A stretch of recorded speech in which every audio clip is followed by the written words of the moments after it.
धार्मिक न्यायकर्ता हुनुहुन्छ अनि उहाँको न्याय चाहिँ धार्मिक ठहरिन्छ।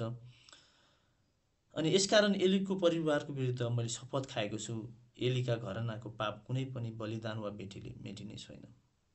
कस्तो डरलाग्दो कुरा! यो किन भनेको होला? उनीहरू त पुजारी थिए नि, उनीहरूलाई परमेश्वरको वचन थाहा थियो।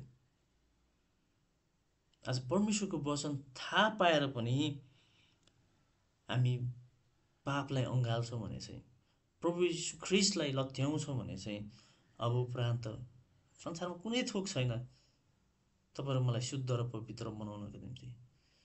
यदि परमेश्वरले बगाउनु भएको रगतले तपाईँ र मेरो हृदय परिवर्तन गर्न सक्दैन, तपाईँ र मेरो मनलाई परिवर्तन गर्न सक्दैन भने संसारको कुनै पनि थोकले तपाईँ र मेरो मनलाई चाहिँ परिवर्तन गर्न सक्दैन।